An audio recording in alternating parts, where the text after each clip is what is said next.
So hello guys, आज हम start कर रहे हैं lecture number 2 animal kingdom chapter का। लेक्चर नंबर 1 में हमने बेसिस ऑफ क्लासिफिकेशन टॉपिक को कंप्लीट करा।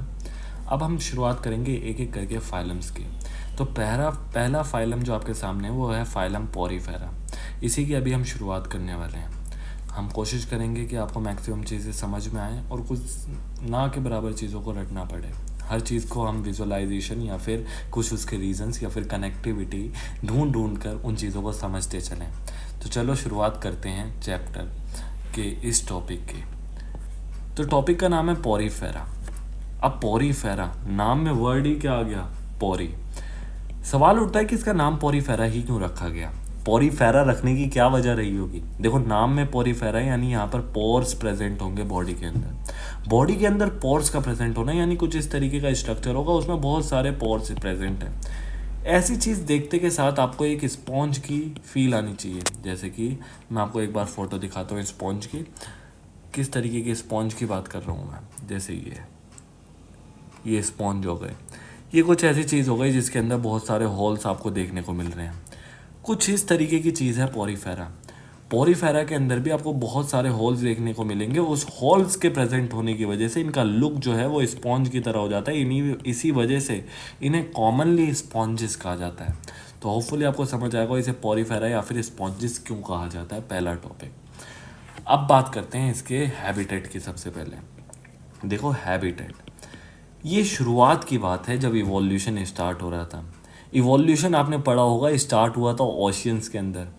ओशियंस के अंदर जब इवोल्यूशन स्टार्ट हो रहा था, ओशियंस के अंदर सी वाटर था, तो मैक्सिमम जो स्टार्टिंग वाली चीज़ें थी वो मरीन के अंदर आएंगी। जब चीज़ें मरीन के अंदर से धीरे धीरे लैंड पर आने लगेंगी तब चीज़ें चेंज होती चली जाएंगी। लेकिन मरीन से लैंड पर आना थोड़ा बहुत तो चलेगा ही चलेगा, क्यों, या फिर और एक्वेटिक इन्वायरमेंट के अंदर जाना चलता रहेगा। क्योंकि कहीं ना कहीं कुछ एरियाज़ जो होते हैं वो इकोटोन होते हैं। अब आपके सामने एक वर्ड आ गया, इकोटोन। इकोटोन एक ऐसे एरिया को कहा जाता है जो कि दो एरियाज़ के बीच में कनेक्शंस रखता हो। जैसे एक लेक हो गई और साथ में लैंड हो गया, तो ये वाला जो रीज़न है ये इकोटोन होता है। अब यहाँ पर जो ऑर्गेनिज्म रह रहे हैं वो एक्वेटिक तो है लेक के इस किनारे पे, लेकिन अगर उनमें थोड़ा बहुत इवोल्यूशन आया और लैंड पर जाने लगे तो चांसेस इंक्रीज होते रहेंगे। तो इसी वजह से हमने देखा स्टार्टिंग की बात है तो पॉरीफेरा जो होते हैं मैक्सिमम, पॉरीफेरा मैक्सिमम क्या होते हैं, मैक्सिमम मरीन होते हैं। अभी बताया उसका रीज़न। अब मैक्सिमम मरीन होते हैं लेकिन सारे के सारे ऑल हम कह सकते हैं एक्वेटिक होते हैं। एक्वेटिक सारे के सारे होते हैं लेकिन उनमें से मैक्सिमम मरीन होते हैं। अब हमेशा हम ये चीज़ें भूलते रहते हैं कि कहाँ पर मैक्सिमम वर्ड लिखा था, कहाँ पर क्या लिखा था। तो इससे बढ़िया आप जो एक एग्जांपल है ना फ्रेश वाटर का, वो याद ही रखना है इसका। फ्रेश वाटर का जो एग्जांपल है वो यहाँ पर है स्पॉन्जिला। स्पॉन्जिला एग्जाम्पल्स बस आपको याद रखने पड़ेंगे थोड़े बहुत, उसके भी मैं मैक्सिमम तरीके बताता रहूँगा। जैसे स्पॉन्जिला का तरीका याद रखने का, स्पॉन्जिला इज़ लाइक गॉडजिला। दिखाता हूँ जैसे आपको फ़ोटो, ये देखो मैंने ऐसे याद रखा था स्पॉन्जिला थोड़ा थोड़ा गॉडजिला की तरह लगता है, क्योंकि इसके अंदर सिर्फ एक ही ये चीज़ है। गॉडजिला मतलब मैं एक तरीके से कह रहा हूँ कि थोड़ा डायनासोर वाली लुक आ रही है। और स्पॉन्जिस के अंदर पहली बार मुझे किसी को देख के ऐसा लगा था जैसे कि सही में एक रियल फिश जैसा सा है, लेकिन ये ऐसा है नहीं। इसके अंदर पोर्स हैं। ये आई एज सच नहीं है, ये ऑस्कुलम है शायद, जैसा मुझे लगता है। बाकी गलत भी हो सकता है, लेकिन ये आई तो इसके अंदर इस टाइम पर आ ही नहीं सकती, क्योंकि आई के लिए आने के लिए पहले टिश्यू आना पड़ेगा। टिश्यू तो यहाँ तक है ही नहीं, सेलुलर लेवल ऑफ ऑर्गेनाइजेशन है। तो ये हो गया स्पॉन्जिला। और बाकी चीज़ों का रीज़न हम अभी ढूंढेंगे कि इनके बाकियों के नाम को हमने एक आध नाम का मैं रीज़न आपको अभी बताऊंगा। तो ये बात हुई हमारी हैबिटेट की। अब हैबिटेट के अंदर ये तो हो गया, लेकिन सारे के सारे, ये बहुत इंपॉर्टेंट पॉइंट है कि ये सारे के सारे हमेशा सबस्ट्रेटम से करेंगे अटैच्ड रहेंगे। यानी इनके अंदर कोई भी ऐसा नहीं होगा जो कि मोटिलिटी को शो कर पाता हो। अब बात कर ली थी हमने, अब आएगा असली मोड जहाँ से आपको चीज़ें समझनी है। ये तो छोटी छोटी बातें हो गई, अब मेन बातें शुरू होंगी यहाँ से। देखो, पहला टॉपिक जो है वो ये है कि हमने बोला यहाँ पर पोर्स बहुत सारे हैं। तो पोर्स यहाँ पर बहुत सारे हैं, तो ऐसे तरीके से एक स्ट्रक्चर बनाने की कोशिश करते हैं। बॉडी पे न्यूमरस पोर ले लेते हैं, जैसे ये प्रेजेंट हो गए, इस तरीके से पोर्स ले लेते हैं और यहाँ से इसको मान लेते हैं हमने कट कर रखा है और ये अंदर का एरिया हमें देखने को मिल रहा है। ये एक ऊपर पोर है और ये बहुत सारे पोर्स हैं। अभी जो बहुत सारे पोर्स हैं, यहाँ से तो पानी आएगा अंदर, ये सबसे इम्पोर्टेंट बात है, पानी अंदर आएगा। और ये जो बहुत सारे छोटे छोटे पोर्स हैं, इन्हें ऑस्टिया कहा जाता है। अब देखो यहाँ से है कॉन्सेप्ट, आपको समझ आना चाहिए कि इसको ऑस्टिया क्यों कहते हैं। देखो ऑस्टिया सिर्फ यहाँ पर वर्ड यूज़ नहीं करा गया, ये और भी जगह यूज़ करा जाएगा। जैसे आप जब पढ़ते हो कॉकरोच चैप्टर, तो कॉकरोच चैप्टर के अंदर आप जब ऑस्टिया पढ़ते हो तो वहाँ पर ऑस्टिया वर्ड यूज़ होता है हार्ट के चैम्बर्स के अंदर। हार्ट के चैम्बर जो वहाँ पर 13 चैम्बर्ड हार्ट होता है, उसके अंदर एक एक चैम्बर डीऑक्सीजन वो ब्लड को कलेक्ट कर रहा होता है और आगे एंटीरियरली पंप कर रहा होता है। जो पार्ट इसको कलेक्ट कर रहा होता है ना, उसको ऑस्टिया कहते हैं, जो फनल शेप्ड होता है। वहीं आप पढ़ोगे जब रिप्रोडक्शन क्लास 12th के अंदर, तो वहाँ पर आप वर्ड ऑस्टिया जब सुनोगे, जब फलोपियन ट्यूब के एंड में एक फनल शेप्ड स्ट्रक्चर होता है जो कि कलेक्ट कर रहा होता है ओवा को, और वो ओवा को कलेक्ट कर रहा है, तो उस वजह से उसे ऑस्टिया कह देते हैं। यानी यहाँ से एक चीज़ क्लियर तो होती जा रही है कि ऑस्टिया जो वर्ड आ रहा है वो कहीं ना कहीं चीज़ों को कलेक्ट करने से है, चाहे वो कॉकरोच में ब्लड कलेक्ट करने से हो या फिर फलोपियन ट्यूब में ओवा कलेक्ट करने से हो। तो यहाँ पर भी कुछ इसी वजह से ऑस्टिया इस वजह से नाम दिया, क्योंकि यहाँ पर यह आउटर एनवायरनमेंट से वाटर को कलेक्ट कर रहा है, मरीन वाटर को मोस्टली कलेक्ट कर रहा है और अंदर की तरफ डाल रहा है, लेकिन यहाँ पर जो कलेक्ट करने वाला एरिया है उसे ऑस्टिया कहा गया। अब समझ आया होगा कि जो न्यूमरस पोर्स हैं उन्हें ऑस्टिया कहा जाता है। जो ऊपर वाला पोर है, ये जो एक सिंगल लार्ज पोर होता है, उसे ऑस्कुलम कहा जाता है। यानी एंट्री के रास्ते बहुत सारे हैं और एग्जिट का रास्ता सिर्फ एक ही है। इसका भी एक रीज़न तो होगा, किसी वजह से ऐसा बनाया गया कि एंट्री के रास्ते बहुत सारे बनाए गए, एग्जिट एक ही छोड़ा। ज़रा सोचने की कोशिश करते हैं कि ऐसा क्यों कह रहा हूँ। देखो, ये हो गया ऑस्टिया पोर और ये यहाँ पर इस तरीके से कैनाल हो गई। ये भी बताएंगे इसको कैनाल क्यों कहा, हर चीज़ का रीज़न देंगे एक। ये देखो, अब इन लाइनिंग्स के चारों तरफ सेल्स लगे हुए हैं, चारों तरफ सेल्स लगे हुए हैं। यहां से वाटर एंटर कर रहा है और तो न्यूमरस पोर्स हो गए। अब ऐसा क्यों करा गया, इसको ज़रा समझ आए, इससे आपको पता चल जाएगा कि फंक्शन क्या है इन सब चीज़ों का। पहले मैं एक एक पार्ट को लेबल कर देता हूँ थोड़ा सा।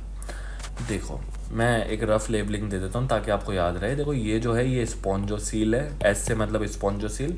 यहाँ पर ये वाली ओपनिंग को ऑस्टिया कहा है, ये वाली ओपनिंग को ऑस्कुलम कहा है, और ये जो बीच में है स्पॉन्जोसील है, और यहाँ पर ये कैनाल है, बीच में कैनाल्स जा रही हैं, ये जो कैनाल्स हैं, और ये सेल्स उनके साथ लगे हुए हों। अब थोड़ा याद रखना जो जो चीज़ें मैंने बताई। अब इनको समझाना शुरू करता हूँ। देखो, वाटर हमेशा एनवायरनमेंट से यहाँ से आएगा, एनवायरनमेंट से। अब देखो, हम पढ़ रहे हैं किंगडम एनिमेलिया। किंगडम एनिमेलिया हम पढ़ रहे हैं। किंगडम एनिमेलिया के अंदर वो मेंबर्स आते हैं जो कि मल्टी सेलुलर हों, उनका न्यूट्रिशन जो हो होलोजोइक हो। होलोजोइक न्यूट्रिशन का मतलब क्या होता है? होलोजोइक यानी कि एक ऐसे तरीके का न्यूट्रिशन जिसमें वो ऑर्गेनिज्म को पहले कैप्चर करा जाता है, उसके बाद उसे डाइजेस्ट कर लिया जाता है। यानी कि पहले कैप्चर फिर डाइजेस्ट, यानी इंजेस्टिव मोड, पहले इंजेस्ट करा जाएगा फिर डाइजेस्ट करा जाएगा। यानी सिंपल भाषा में कहूँ तो ये आउटर इन्वायरमेंट पे डिपेंडेंट होते हैं अपने फूड के लिए। ऑटोट्रॉफिक नहीं है, एक हेटरोट्रॉफिक मोड ऑफ न्यूट्रिशन है। तो कहीं ना कहीं अगर ये सेसाइल मेंबर है, तो इमेजिनेशन एक बहुत इंपॉर्टेंट पैरामीटर होता है ऐसे चैप्टर को पढ़ने का। आपने पहले इमेजिनेशन बना लेनी है कि हमेशा के लिए ये अटैच रह गया है ज़मीन से। जब ज़मीन से ये हमेशा के लिए अटैच रह गया तो ये कहीं पर जा नहीं पाएगा किसी से फूड को कैप्चर करने के लिए।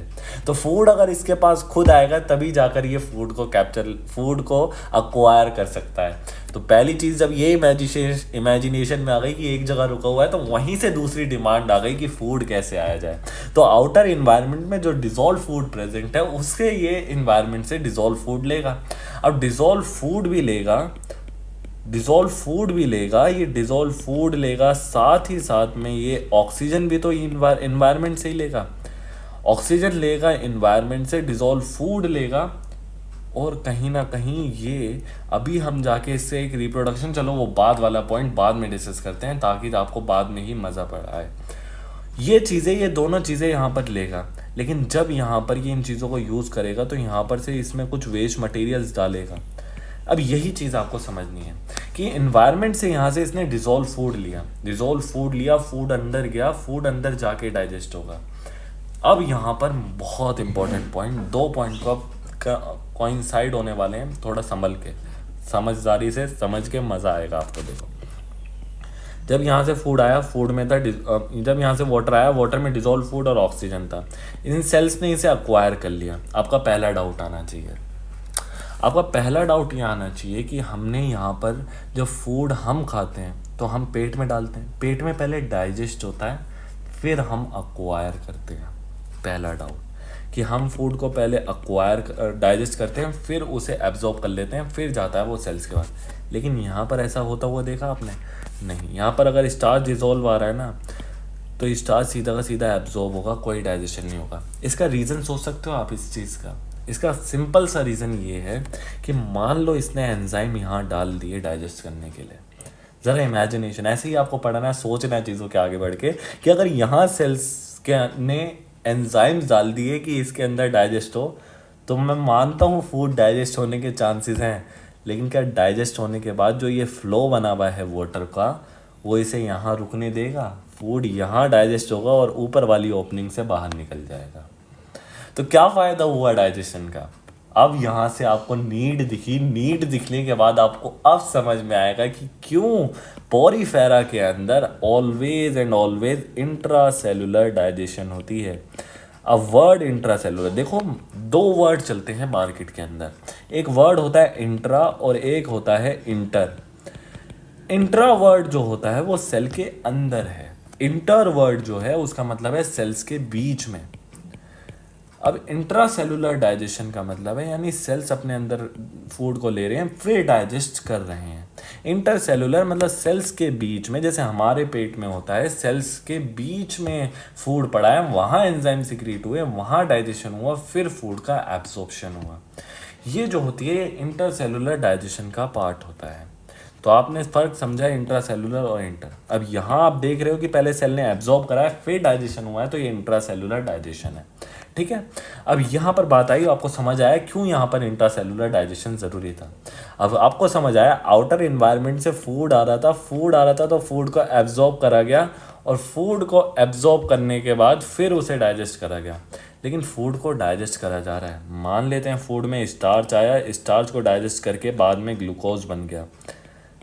ग्लूकोज, जिनको नहीं पता, ग्लूकोज जब बहुत सारे ग्लूकोज मिलते हैं उनसे स्टार्च बनता है। डाइजेशन का मतलब ही क्या है, इनके स्टार्च के अंदर जो ग्लूकोज के बॉन्ड है उनको तोड़ दिया और ग्लूकोज बना दिया गया। मल्टी स्टेपिक प्रोसेस है, आपके जब ले डिलीट हो चुका है लेकिन हमने पढ़ा है, लेकिन यही है इसका बेसिस, बहुत सारे स्टेप्स में होता है का। अब ग्लूकोज बन गया, ग्लूकोज क्यों बनाया गया? ताकि इससे एनर्जी ली जा सके, वो हम पढ़ेंगे रेस्पिरेशन में। लेकिन आपको इतना पता होना चाहिए कि माइटोकॉन्ड्रिया के अंदर एनर्जी रिलीज होगी। माइटोकॉन्ड्रिया के अंदर जब एनर्जी रिलीज होगी तो कार्बन कार्बन के बॉन्ड तोड़े जाएंगे, ये भी हम रेस्पिरेशन में पढ़ेंगे, इसका एक रीज़न समझेंगे। आप ये समझो, कार्बन अगर एक डब्बा है, कार्बन अगर ये दूसरा डब्बा है, तो इन डब्बों को जब जोड़ते हैं तो यहाँ इनको जोड़ने में एक एनर्जी, इन जोड़ में एक एनर्जी प्रेजेंट होती है। इस एनर्जी को, ये जो एनर्जी है, यही हमें जब टूटती है तो ये एनर्जी रिलीज़ हो जाती है। तो जब ये एनर्जी रिलीज़ हुई तो साथ में CO2 रिलीज़ होगी, और एक ऑर्गेनिज्म के लिए CO2 एक वेस्ट प्रोडक्ट है। जब बॉडी के सेल्स में मेटाबॉलिज्म चलेगा तो यहाँ पर वेस्ट प्रोडक्ट्स बनेंगे, तो वेस्ट प्रोडक्ट, अब ये सारी चीज़ें यहाँ डाल दी जाएंगी। अब यहाँ अगर डाल दी तो यहाँ इकट्ठी नहीं होनी चाहिए ना, एक कंटिन्यूस फ्लो बना रहना चाहिए। लेकिन खास बात पता है क्या है कि आए अलग अलग जगह से तो आपको ज़्यादा सरफेस एरिया मिलेगा, हर एक सेल बॉडी की इंटरेक्ट कर पाएगी। यानी यहाँ पे अगर आप इसको कंपेयर करो इस तरीके से, जैसे मान लेते हैं, पहली बात तो ये नीचे से सेसाइल है, लेकिन हम मान लेते कि इस तरीके का एक ओपनिंग बन जाता और एक इस तरीके की ओपनिंग होती और पूरी में सेल्स प्रेजेंट होते, लेकिन सिर्फ आता यहाँ से और जाता यहाँ से। तो इन दोनों सिनेरियो में ये डिफरेंस आ जाता है कि यहाँ पर मैक्सिमम सेल्स ऐसे हो जाते हैं इन रीजन्स के अंदर जिन्हें प्रॉपर फूड मिल ही नहीं पाता। यही वजह रखी गई कि ऑस्टियो को न्यूमरस रखा गया लेकिन ऑस्कुलम को एक ही रखा गया कि वेस्ट प्रोडक्ट तो एक जगह से निकाल दो, हमें उनकी वैसे ही नीड नहीं है, लेकिन जो यूजफुल चीज़ें आ रही हैं वो हर एक बंदे को अलग से मिलनी चाहिए। इसी वजह से ऑस्कुलम को आप देख रहे हो अलग भी रखा कि यहाँ से जो चीज़ बाहर निकल रही है वो कभी वापस इधर से इधर ना आ जाए, ये सीधा ऊपर निकले प्रेशर के साथ, ताकि ये जो यूज चीज़ें हैं हमसे दूर जाएं, जो अच्छी चीज़ें हमारे पास आएँ। ये आपको समझ में आया होगा मुझे लगता है। तो आपसे अगर पूछ लिया जाए कि what is the benefit of this canal system, अब पहला सवाल तो ये होना चाहिए कि इसे कैनाल सिस्टम बोला ही क्यों आपने। देखो, सबसे पहले हम एक वर्ड गूगल पे सर्च करके आपको दिखाता हूँ कि एक कैनाल होती क्या है।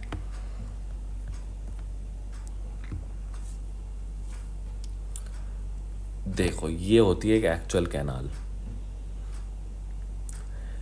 और बेटर है तो ये देखो एक एक्चुअल कैनाल। यानी एक कैनाल एक ऐसी चीज़ होती है जिसके अंदर जैसे ये एक बेटर कैनाल है, जिसके अंदर एक बीच से पानी जा रहा है, और चारों तरफ घर हैं। जैसे यहाँ आप देख पा रहे हो कि बीच से पानी जा रहा है और चारों तरफ घर हैं, उसे कैनाल कहते हैं। कुछ ऐसा ही आपको देखने को मिल रहा है इस पोरीफेरा के डायग्राम में। जब यहाँ ऑस्टिया हमने बनाया, इस ओपनिंग से यहाँ पर वाटर जा रहा है और चारों तरफ आपको सेल्स देखने को मिल रहे हैं। जैसे एक कैनाल में वाटर बीच से जाता है, चारों तरफ घर होते हैं, ऐसे ही इसके अंदर वाटर बीच से जा रहा है और चारों तरफ सेल्स हैं। तो इस चीज़ को कैनाल कहा जाता है, इसी वजह से इस सिस्टम को वाटर कैनाल सिस्टम कहा जाता है। आगे जाके आप इकाइनोडर्मेटा पढ़ोगे, उसमें आप वाटर वैस्कुलर सिस्टम पढ़ोगे, तो कभी भी कंफ्यूजन आए कि इन दोनों में फ़र्क क्या है, तो ये चीज़ सोच लेना जो अभी अभी मैंने आपको बताई कि वाटर कैनाल इसको किसी वजह से कहा था, और वो ये कैनाल सिस्टम आपको दिख गया है यहाँ पर। अब ये जो हैं ये बहुत सारी कैनाल्स हैं, ये एक कैनाल है, ये एक कैनाल है, ये एक कैनाल है, ये एक कैनाल है, लेकिन एक जो ये बीच में है वो है एक बड़ी सी कैविटी। कल ही बताया था लेक्चर में कि कैविटी के लिए जो वर्ड यूज़ होता है वो वर्ड होता है सील। अब ये एक ऐसी कैविटी है जो कि प्रेजेंट है स्पॉन्ज के अंदर, तो इसका नाम रख दिया गया है स्पॉन्जोसील। एक लार्ज सी कैविटी जो कि बीच में प्रेजेंट होती है एक स्पॉन्ज के, उसे स्पॉन्जोसील कहा जाता है। अब ख़ास बात देखो, मैंने अभी तुमसे बोल दिया कि पानी यहाँ से आ रहा है, यहाँ से यहाँ जा रहा है। एक अच्छा बंदा सवाल पूछेगा कि ये इतना बेहतरीन तरीके से हो क्यों पा रहा है कि पानी यहाँ से आ रहा है और यहाँ से चला जा रहा है। ये कहानी की तरह है ये बात है कि यहाँ जब मैंने देखा कि पानी यहाँ से आया तो सवाल उठना चाहिए ना कि ये पानी यहाँ से आया, यहाँ से चला गया, ऐसा हुआ क्यों। तो ये सबसे ख़ास बात है पोरीफेरा की, जो पोरीफेरा को जान देती है। इसका कैरेक्टरिस्टिक फीचर होती है, उसके अंदर कुछ सेल्स प्रेजेंट होते हैं, वो होते हैं कोएनोसाइट सेल्स। कोएनोसाइट सेल्स जो होते हैं वो होते हैं फ्लैजिलेटेड सेल्स होते हैं, जो कि कॉलर शेप्ड फ्लैजिलेटेड सेल्स होते हैं, जो कि सिर्फ और सिर्फ किंगडम पोरीफेरा में देखने को मिलते हैं। यानी कुछ कॉलर शेप की तरह सेल्स होंगे, जैसा शायद एनसीईआरटी ने तो नहीं दिया है इसका डायग्राम, हाँ एनसीईआरटी ने इसका डायग्राम नहीं दिया है, लेकिन ये कुछ इस तरीके के सेल्स होते हैं कि यहाँ पर इस तरीके का कॉलर बन रहा है और उससे फ्लैजेला निकल रहा है, तो कॉलर शेप्ड फ्लैजिलेटेड सेल्स।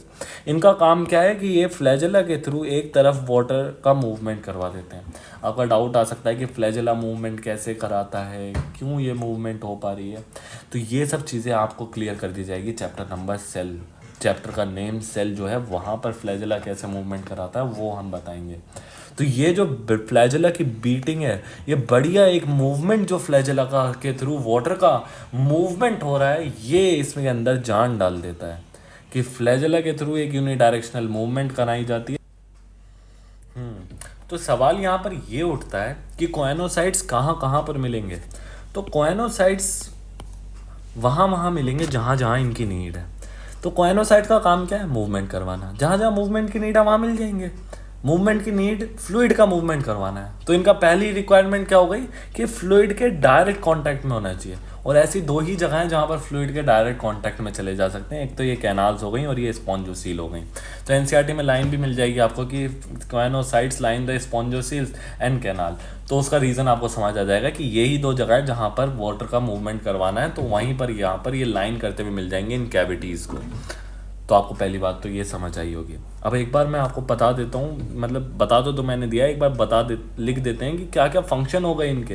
एक बहुत प्यारा पॉइंट अभी रह रहा है, लेकिन वो हम बाद में डिस्कस करेंगे अभी, कि ये जो है वाटर कैनाल सिस्टम जो हमने अभी डिस्कस करा, इसके फंक्शन क्या है, सिस्टम के फंक्शन क्या हो गए। तो हमने बोला ये फूड को लाएगा, फूड को अगर कोई लेके आ रहा है तो ये न्यूट्रिशन का एक सोर्स आपके सामने हो जाएगा। इसका दूसरा काम था ऑक्सीजन को ला रहा है तो ये रेस्पिरेशन का एक सोर्स हो जाएगा। तीसरा जो इसका सोर्स हो जाएगा कि ये CO2 को रिलीज करवा रहा है, वेस्ट प्रोडक्ट को लेके जा रहा है, तो ये कहीं ना कहीं एक्सक्रीशन के अंदर भी रोल प्ले कर देगा। NCERT के अकॉर्डिंग यही 3 फंक्शंस हैं इस कैनाल सिस्टम के। एक और हम पढ़ेंगे और उसका क्या रीज़न है वो भी हम पढ़ेंगे। अब हम आगे की तरफ बात करते हैं।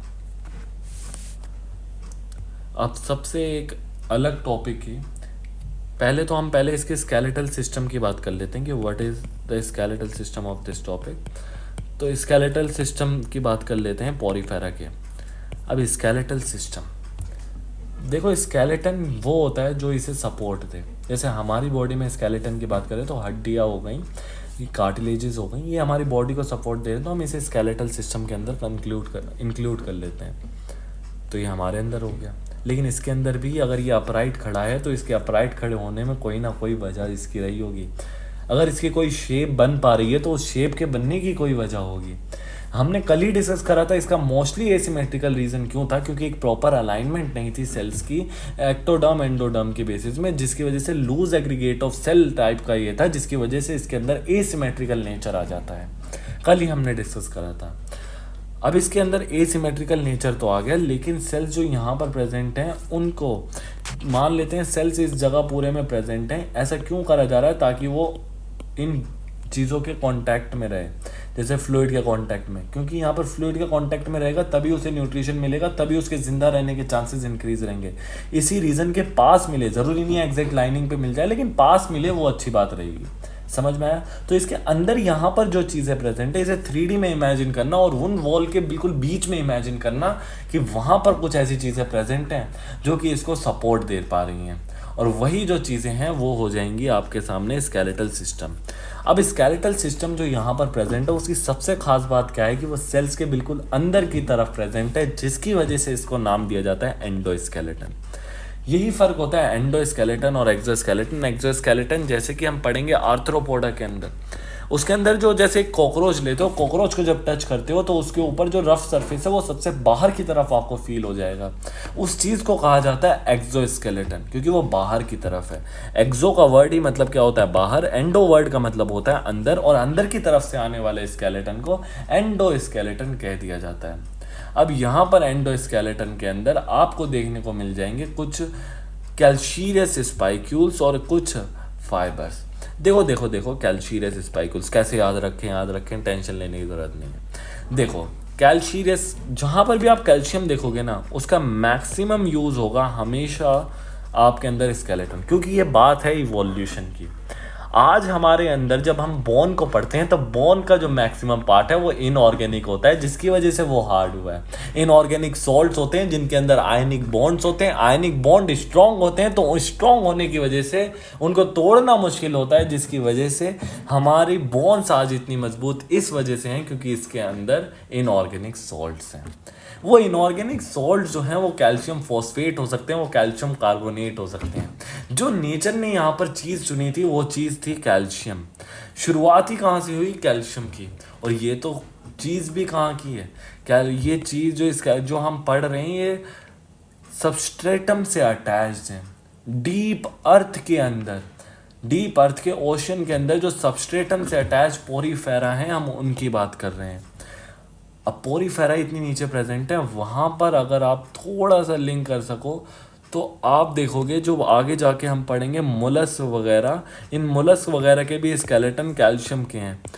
तो कहीं ना कहीं अगर आप थोड़ा सा मज़े के लिए सोचना चाहो तो ये न्यूट्रिएंट रिसाइकलिंग है, ये न्यूट्रिएंट रिसाइकलिंग है। वहाँ जाके आप देखोगे तो रेड एल्गी के अंदर रेड एल्गी ले लो, डीप के अंदर रेड एल्गी ले लो, और फिर ये मोलस्क ले लो, और यहाँ पर पोरीफेरा ले लो, रेड एल्गी की सेल वॉल से वही कैल्शियम निकल रहा है, वही थोड़े देर बाद मोलस्क यूज कर ले रहा है, उसी कैल्शियम जब मोलस्क से निकल जा रहा है वही पोरीफेरा यूज कर लेते हैं, सारे के सारे आयनिक बॉन्ड बना के प्रोटेक्शन लेने के लिए।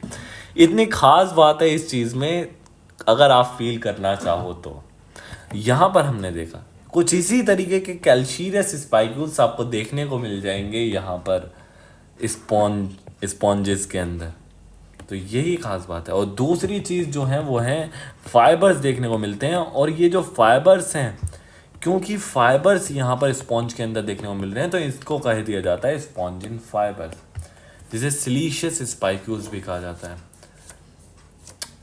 अब इसका भी एक रीज़न मैंने सोचा था एक बार कि सिलिकेशियस स्पाइक्यूल्स क्यों देख, ये सिलिका जैसी चीज़ें क्यों देखने को मिलती है ऐसी जगहों पर जहाँ पर मेरे को अभी भी पता है, मैं बता सकता हूँ, लेकिन मैं आज चाहता हूँ आप भी थोड़ा सोचें, मुझे बताएं कि आप पढ़ोगे, मैं आपको बता दूं अगर किसी ने पढ़ भी रखा है तो चैप्टर 2 जब आप पढ़ोगे तो वहाँ पर आप अमीबा पढ़ोगे, उसमें अमीबा के अंदर जो एंट अमीबा पढ़ोगे तो वहाँ पर भी मरीन फॉर्म्स आएंगे, उन मरीन फॉर्म्स के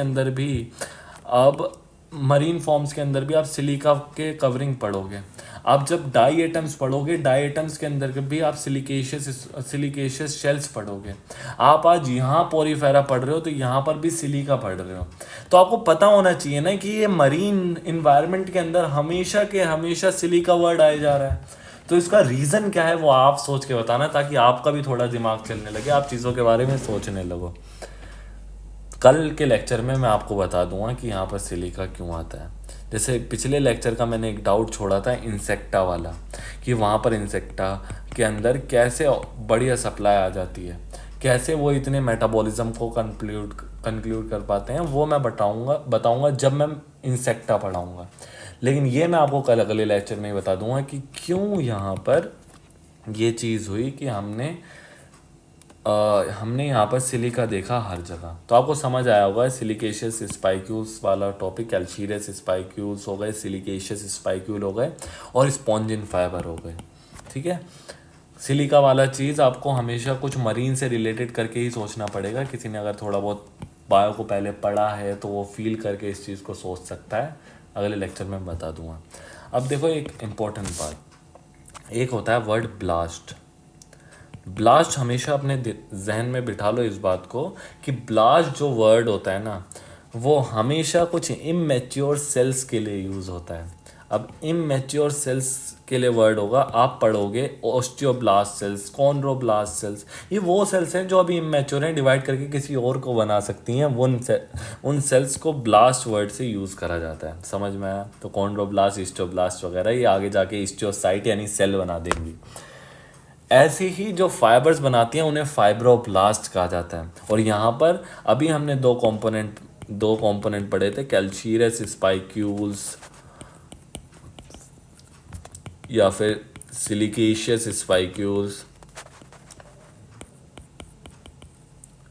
या फिर स्पॉन्जिन फाइबर्स। तो इनको बनाने वाले सेल्स होंगे तो उन्हीं के नाम दे दिए जाते हैं। जैसे सिलिकेशियस स्पाइक्यूल्स हैं तो इनके लिए स्क्लेरोब्लास्ट, और ये बनाने वाले स्पॉन्जियोब्लास्ट सेल्स हो जाएंगी। तो कुछ रटने का नहीं है, चीज़ों में वर्ड जोड़ के आप बना सकते हो और कोई पूछता भी नहीं है, इतनी मामूली चीज़ें हैं ये। ठीक है, समझ में आया होगा आपको। अब हम यहाँ पर सबसे इम्पोर्टेंट चीज़ की बात करते हैं, वो है रिप्रोडक्शन, जो बाकी बहुत से बच्चों को दिक्कत दे देगा। रिप्रोडक्शन बहुत लोगों को दिक्कत दे जाता है चैप्टर्स में, कि रिप्रोडक्शन नहीं समझ आता कौन से में क्या होने वाला है। और हम कोशिश करेंगे मैक्सिमम जगह हम उस चीज़ को समझ लें जो सबका दर्द है, वो है रिप्रोडक्शन, कि कौन से में कौन से टाइप का रिप्रोडक्शन है। देखो, दो तरीके के रिप्रोडक्शन होंगे और ये लोअर लेवल है अभी, तो यहाँ पर एसेक्सुअल रिप्रोडक्शन भी देखने को मिलेंगे और सेक्सुअल भी। मैंने क्यों बोला लोअर लेवल पर? देखो, जैसे जैसे चीज़ें एडवांस होती जाएंगी, कॉम्प्लेक्स होती जाएंगी, और धीरे धीरे एनिमल्स के अंदर टोटीपोटेंसी वाले सेल्स का नंबर डिक्रीज़ होता चले जाएगा। तो आप एसेक्सुअल रिप्रोडक्शन को भूलते चले जाओगे एनिमल्स के अंदर। एनिमल्स इतने ज़्यादा कॉम्प्लेक्स होते चले जाएंगे। प्लांट के अंदर इवन बहुत हाइयर प्लांट्स के अंदर भी एसेक्सुअल लेवल चलेगा। अब लोगों को डाउट आ जाता है पढ़ पढ़ के, वो यही भूल जाते हैं कि वेजिटेटिव प्रोपोगेशन भी एक तरीके का एसेक्सुअल रिप्रोडक्शन ही होता है। आप एक रोज़ के प्लांट की रोज़ की टहनी को कट करते हो और उसे रोज़ की स्टेम कटिंग को फिर कहीं पर लगा देते हो, एक नया प्लांट बन जाता है। ये एक तरीके का एसेक्सुअल है, क्योंकि यहाँ पर कोई जाइगोट का फॉर्मेशन नहीं हुआ। कभी भी किसी सेक्सुअल रिप्रोडक्शन को पहचानना हो तो 2-3 तरीके हैं। या तो आप एक जाइगोट को पहचान लो जो कि दोनों गैमीट के फ्यूजन से बना है, या फिर आप उसकी साइकिल में आपको कहीं पर भी अगर मियोसिस देखने को मिल रहा है तो पक्का से वो सेक्सुअल रिप्रोडक्शन का ही एक पार्ट है। अब यहाँ पर हमने बात करी एसेक्सुअल रिप्रोडक्शन की। एसेक्सुअल रिप्रोडक्शन जो वर्ड मैंने आपके सामने बोला, एसेक्सुअल रिप्रोडक्शन में यहाँ पर आपको देखने को मिलेगा फ्रेगमेंटेशन जैसी चीज़ें। आपको यहाँ पर फ्रेगमेंटेशन देखने को मिल जाएगा, आपको यहाँ पर बडिंग जैसी चीज़ें भी देखने को मिल सकती हैं। लेकिन इम्पॉर्टेंट बात जो यहाँ पर है वो है गैम्यूल्स। देखो होता क्या है, एसेक्सुअल रिप्रोडक्शन का मतलब है यहाँ पर कोई एक सेल ऐसा होगा जो कि पूरा ऑर्गेनिज्म बनाना जानता होगा, यानी टोटीपोटेंसी जैसी कंडीशंस को वो झेल सकता है, टोटीपोटेंसी जैसी चीज़ों को वो बना सकता है एसेक्सुअल रिप्रोडक्शन के अंदर। अब होता क्या है कि फ्रेगमेंटेशन है, यानी कोई फ्रेगमेंट टूटेगा। जैसे ये अगर एक स्पॉन्ज है, इसका एक फ्रेगमेंट टूटेगा, ये अगर इस तरीके का एक फ्रेगमेंट टूटेगा, उससे एक पूरा का पूरा नया ऑर्गेनिज्म बन जाएगा। एसेक्सुअल रिप्रोडक्शन का फ़ायदा ये होता है कि बहुत सारे नंबर में हो सकता है। अब इसका कॉन्सेप्ट समझो, जहाँ जहाँ आप फ्रेगमेंटेशन पढ़ोगे ना, वहाँ एक चीज़ याद रखना कि इसके पीछे एक ऐसी सेल ज़रूर होगी जो कि पूरा का पूरा ऑर्गेनिज्म बनाना जानती होगी। फ्रेगमेंटेशन तभी पॉसिबल है, इस तरीके की एक सेल प्रेजेंट होती है इनके अंदर जिसे कहा जाता है आर्कियोसाइट सेल। आर्कियोसाइट सेल जो प्रेजेंट होती है वो पूरा का पूरा ऑर्गेनिज्म बनाना जानती है। एक स्पेशल सेल मास होता है, जैसे ये गैम्यूल है, इसके अंदर यहाँ पर प्रेजेंट होगी आर्कियोसाइट सेल। अब देखो, मैंने आपसे बोला था कि सेलुलर लेवल ऑफ ऑर्गेनाइजेशन है, डिवीजन ऑफ लेबर आपको सेल के लेवल पर देखने को मिलेगा। यहाँ पर सिर्फ एक ऐसी सेल है जो पूरा का पूरा ऑर्गेनिज्म बनाना जानती है, वो एक स्पेशलाइज सेल है, एक मैच्योर सेल है बहुत ज़्यादा। और ये जो चीज़ है वही कहला पा रही है आर्कियोसाइट सेल। और ये जो आर्कियोसाइट सेल यहाँ पर प्रेजेंट है, ये सेल जब कहीं दूसरी जगह पर जाकर अटैच होगी, ज़मीन पर जाकर गिरेगी, तो वहाँ से एक नया ऑर्गेनिज्म बनेगा। क्यों कह रहा हूँ कि ज़मीन पे जाकर गिरेगी? क्योंकि ये सेसाइल होते हैं, ओशंस के अंदर रह रहे हैं या फिर फ्रेश वाटर के अंदर रह रहे हैं, लेकिन सारे के सारे सेसाइल हैं, ज़मीन से जुड़े हुए हैं। तो ये जर्मिनेट ही तब होता है जब ये ज़मीन से टकरा जाए, उसका जर्मिनेशन का प्रोसेस वहीं से लिंक्ड है। तो उसके अंदर एक ऐसी सेल का प्रेजेंट होना ज़रूरी था जो टोटीपोटेंसी रखती है, और वो सेल का काम यहाँ पर कर रही है आर्कियोसाइट सेल। तो होपफुली आपको समझ में आएगा पूरा टॉपिक, कहाँ से शुरुआत हुई थी और कहाँ हमने जाकर रोका। एसेक्सुअल, उस चीज़ को हमने क्या कहा, गैम्यूल्स। इसी से रिलेटेड वर्ड आप ब्रायोफाइटा के अंदर पढ़ोगे, जो कि होता है गैमा, जो कि ग्रीन मल्टीसेलुलर चीज़ होती, ग्रीन मल्टीसेलुलर एसेक्सुअल बर्ड्स होती है। उनका भी काम सिमिलर ही होता है, क्योंकि यहाँ पर फ्रेगमेंटेशन और बर्डिंग दोनों हो सकती है। फ्रेगमेंटेशन यानी एक फ्रेगमेंट टूट गया, यहाँ से टूटा और यहाँ नया ऑर्गेनिज्म बन गया। बर्डिंग में क्या होता है, यहाँ से स्पेशली एक बर्ड निकाल दी जाएगी, उसके अंदर एक सेल छोड़ दिया जाएगा जिससे नया ऑर्गेनिज्म बनेगा, वो बर्डिंग में हो जाएगा। सही बात है, समझ में आया आपको? अब हम पढ़ते हैं सेक्सुअल रिप्रोडक्शन। सेक्सुअल रिप्रोडक्शन को पढ़ने की कोशिश करते हैं। आओ, जब हम बात करते हैं स्पॉन्जिस की, तो स्पॉन्जिस जो होते हैं एक ऐसे ऑर्गेनिज्म होते हैं जो बाइसेक्सुअल होते हैं। अब बाइसेक्सुअल होने का मतलब है इनके अंदर मेल और फीमेल दोनों देखने को मिलेंगे। कहीं पर भी आप बाइसेक्सुअल वर्ड पढ़ोगे तो वहाँ पर एक खतरा हमेशा के लिए बना रहेगा, वो है इन ब्रीडिंग डिप्रेशन का। अब ये क्या होता है वो बता देता हूँ आपको। देखो होता क्या है, आप जेनेटिक्स में आगे पढ़ोगे, लेकिन जब तक आप ये बात याद रखना, जब तक जेनेटिक्स नहीं पढ़ लोगे तब तक समझ नहीं आएगा। लेकिन कभी भी क्लोज बिल्कुल रिलेशनशिप्स के अंदर, जैसे एक ही ऑर्गेनिज्म है, उसी के दोनों गैमेट मिल रहे हैं और उनमें फर्टिलाइजेशन हो जा रहा है, तो उसमें वेरिएशन के चांसेस आप समझो कि बहुत कम है। और सेक्सुअल रिप्रोडक्शन बनाई ही क्यों गई थी? सेक्सुअल रिप्रोडक्शन इस वजह से बनाई गई थी कि इसके अंदर कहीं ना कहीं मियोसिस आती है। पहला वेरिएशन का बेसिस बनता है मियोसिस। मियोसिस जो होता है उसके अंदर रिकॉम्बिनेशन होती है। रिकॉम्बिनेशन होने की वजह से वेरिएशन आते हैं। वेरिएशन की वजह से चांसेस होते हैं कि एक वेरिएशन ऐसा आए जो कि यूज़फुल वेरिएशन हो, और उस यूज़फुल वेरिएशन के अंदर उस यूज़फुल वेरिएशन से ऑर्गेनिज्म ग्रो हो, और वो उन कंडीशन को ड्रास्टिक ख़तरनाक कंडीशंस के अंदर उस चीज़ को आगे अडेप्ट कर सके। यही वो वजह है कि फंजाई जैसे ऑर्गेनिजम्स जो होते हैं ये सिर्फ बुरी कंडीशंस के अंदर, अनफेवरेबल कंडीशंस के अंदर ही सेक्सुअल रिप्रोडक्शन करते हैं, वरना ये सेक्सुअल रिप्रोडक्शन को प्रेफर करते हैं। यानी सेक्सुअल रिप्रोडक्शन का बेसिस ही क्या है? वेरिएशन। पहली चीज़ आपको समझ में आई। अब देखो, बाद में जाकर इसी को बेसिस बना लिया गया। पहला फ़ायदा कहाँ से हुआ? मियोसिस से। दूसरा है ये मिक्सिंग ऑफ कैरेक्टर्स लाता है। एक प्लांट ऐसा है जिसके अंदर गुड ईल्ड है, यही एग्जांपल हर बंदा ले लेता है कि गुड ईल्ड है लेकिन रेजिस्टेंस बहुत ज़्यादा कम है। दूसरा प्लांट है जिसकी ईल्ड कम है, रेजिस्टेंस बहुत ज़्यादा है। दोनों का गैमीट जब मिले, इन दोनों के सेक्सुअल रिप्रोडक्शन से जो बच्चे बने उनमें एक वेरिएशन ऐसा है जिसकी ईल्ड भी ज़्यादा है, जिसका रेजिस्टेंस भी ज़्यादा है। लेकिन जो ये बना है ना, अगर इसको इसी से बार बार आप रिप्रोड्यूस कराओगे तो एक टाइम ऐसा भी आ सकता है जब ईल्ड भी बिल्कुल ख़त्म सी हो और रेजिस्टेंस भी ख़त्म सी हो। और वो कैसे होगा वो आप पढ़ोगे जेनेटिक्स के अंदर। यानी आपको सिर्फ इतना समझना है कि जो सेक्सुअल रिप्रोडक्शन बिल्कुल क्लोज रिलेशन में होगा वो नुकसान दे सकता है, जिससे इन ब्रीडिंग डिप्रेशन जैसी चीज़ें हो सकती हैं। उसी चीज़ को यहाँ पर प्रिवेंट करा जाएगा। मैंने आपसे बोला था ना, यहाँ एक बहुत प्यारी चीज़ है पोरीफेरा के अंदर जो मैं कैनाल सिस्टम में अभी छोड़ रहा हूँ, वो अब आने वाली है। यहाँ पर करा क्या जाता है कि प्रोटोगाइनी जैसी चीज़ होती है। प्रोटोगाइनी, देखो प्रोटो का मतलब जहाँ भी प्रो वर्ड आएगा उसका मतलब होता है पहला या फिर प्रिमिटिव या फिर पहले। तो प्रो मतलब हो गया पहले। गायनी हमेशा, जैसे गायनीशियम पढ़ोगे तुम फ्लावर्स के अंदर, तो ये हमेशा फीमेल से रिलेटेड होगा।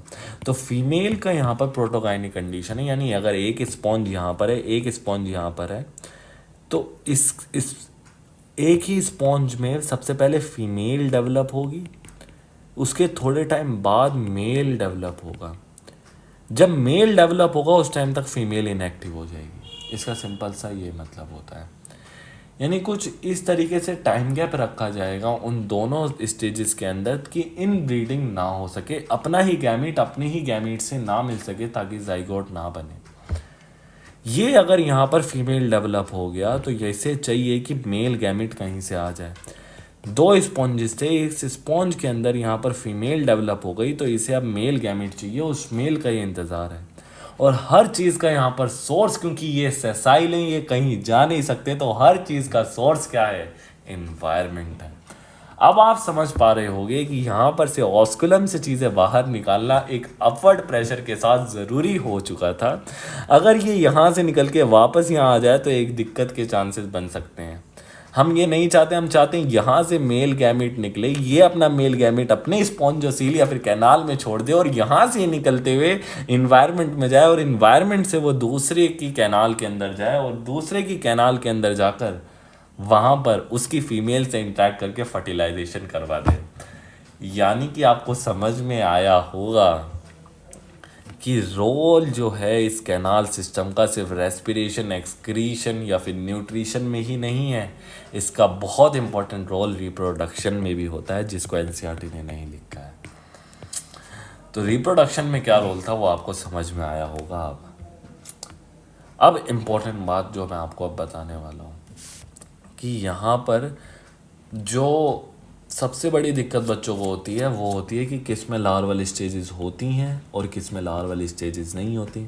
जिसके भी अंदर लार्वल स्टेज होगी उसका डेवलपमेंट इनडायरेक्ट हो जाएगा। हमारे अंदर डायरेक्ट होता है। हमारा जो बच्चा घर पे आता है वो बच्चा सीधा का सीधा हमारी तरह दिखता है और आगे जाके बड़ा हो जाता है। लेकिन कभी आपको देख एग्जाम्पल से समझा देता हूँ। जैसे मैं आपको बोलूँ टेडपोल। अब देखो, ये एक टेडपोल है, ये एक टेडपोल है, ये एक टेडपोल है। अब ये स्ट्रक्चर जब आप देखो तो ये काफ़ी ज़्यादा कहीं से भी मैच होता हुआ नहीं दिखेगा इतनी आराम से आपको। ये आपको मैच होता हुआ नहीं दिखेगा अगर आप इसे कंपेयर करोगे एक फ्रॉग से, तो काफ़ी ज़्यादा डिफरेंट है क्योंकि इसकी पूरी की पूरी टेल है और फ्रॉग के अंदर तो टेल ही नहीं होती। इसका स्ट्रक्चर भी बहुत ज़्यादा डिफरेंट है। तो जो ऐसी स्टेजेस होती हैं जिनके बीच में एक ऐसी बच्चा हो, जाइगोट बने, जाइगोट एक ऐसी स्टेज में डेवलप हो जाए जो कि एडल्ट से मैच नहीं करती है। अब कोई तो वजह रही होगी ना कि इसे एक ऐसी स्टेज से गुजरना पड़ रहा है जो कि एडल्ट से मैच नहीं होती है। जब आप इस बेसिस को समझ लोगे ना कि इसे ऐसा कुछ झेलना पड़ेगा जिसकी वजह से ये सेम एडल्ट अभी नहीं बने, तो वो ज़्यादा बेहतर है, जिससे आपको हर बार समझ में आएगा कि ये जो लार्वल स्टेज क्यों लानी पड़ी।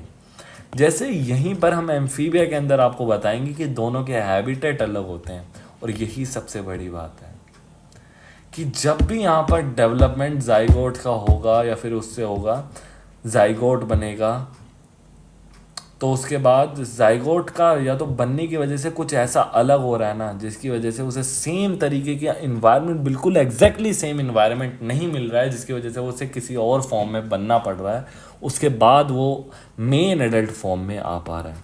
जैसे यहाँ पर अगर हम देखें तो जाइगोट और इसका फर्टिलाइजेशन कहाँ पर हुआ था, ये मत भूल जाना। सबसे इम्पोर्टेंट, ये पूरी कहानी बताई इस वजह से गई थी कि मेल यहाँ से निकला था और ये फीमेल यहाँ थी, और यहाँ पर ये जाकर अटैच होकर जाइगोट बना था।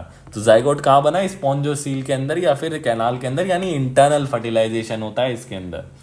और अगर फर्टिलाइजेशन, इंटरनल फर्टिलाइजेशन हो रहा है लेकिन क्रॉस है क्योंकि दूसरे के साथ हो रहा है, तो उसके अंदर वो बनने के बाद फिर वो ऑस्कुलम से बाहर निकलेगा जाइगोट, तो वो अटैच नहीं है अभी सबस्ट्रेटम से।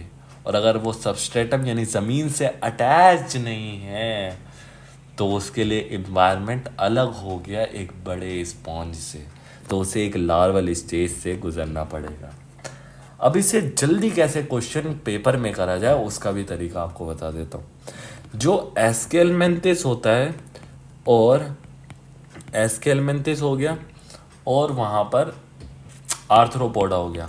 आर्थ्रोपोडा के अंदर क्यों होगा, एस्केलमेंथिस के अंदर क्यों होगा, इन दोनों के अंदर डायरेक्ट प्लस इनडायरेक्ट दोनों होते हैं। बाकी सारे के सारे, मोस्टली सारे के सारे जो इनवर्टिब्रेट हैं। अब इनवर्टिब्रेट कौन होते हैं, या फिर कह दूं मैं नॉन कोऑर्डेट्स हैं। नॉन कोऑर्डेट्स तो मैंने लास्ट लेक्चर में आपको बता दिया है। हेमिकोऑर्डेटा को भी इंक्लूड कर लेना, एनसीईआरटी ने हेमिकोऑर्डेटा नहीं दिया, मैं हेमिकोऑर्डेटा को इंक्लूड करके बता रहा हूँ। जितने भी सारे नॉन कोऑर्डेट हैं बाकी सब में इनडायरेक्ट ही होगा, इनडायरेक्ट ही होगा, लेकिन इनके अंदर इनडायरेक्ट के साथ डायरेक्ट भी होगा। और इनके साथ डायरेक्ट क्यों आया वो मैं आपको जब ये दोनों फाइलम पढ़ेंगे जब बता दूंगा, रीज़न हर चीज़ का आपको दे दिया जाएगा।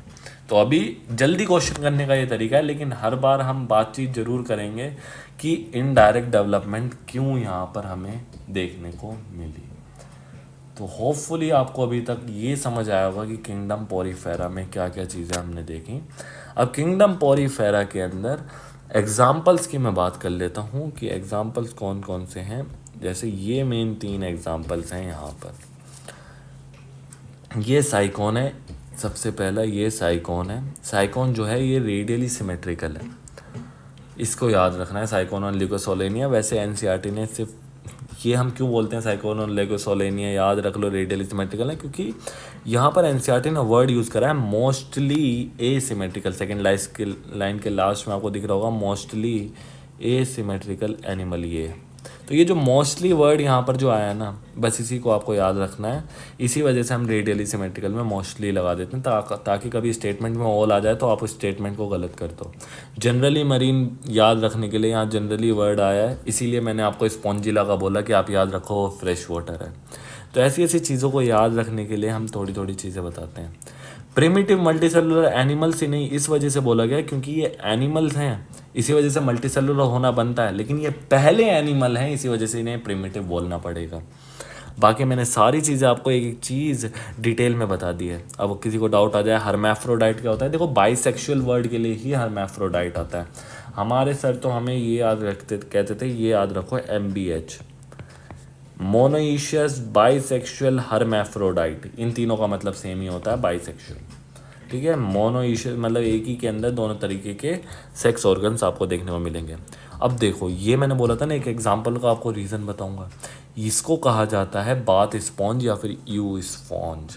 अब देखो जैसे ये जो फोटो है आपको देखने को मिल रही है ये वाली, इसको देखो, जब आप एक एक्चुअल स्पॉन्ज देखोगे बाथ स्पॉन्ज तो वो दिखता भी ऐसे ही है। तो पहली बात तो समझ आया इसे बाथ स्पॉन्ज क्यों कहा जाता है। और अगर आप सोचो तो इन तीनों को जब आप देखोगे तो असली में जब स्पॉन्ज का इमेजिनेशन आता है तो स्पॉन्ज का इमेजिनेशन भी इसकी तरीके का ही आता है। और इसी वजह से यू जो वर्ड होता है, यू का मतलब होता है ट्रू, और एक ट्रू स्पॉन्ज को अगर कोई रिजेंबल कर पा रहा है तो वो सिर्फ यही है। इसी वजह से इसे यू स्पॉन्ज का नाम भी दे दिया गया है। तो होपफुली आपको एक एक टॉपिक की इसकी एक एक लाइन समझ आएगी किंगडम पोरीफेरा को, पोरीफेरा की। अगले लेक्चर में हम यहाँ पर इंक्लूड कर रहे होंगे किंगडम सीलेंट्रेटा को। एक एक करके सारे किंगडम्स को हम कवर करते चलेंगे। Thank you for watching the lecture.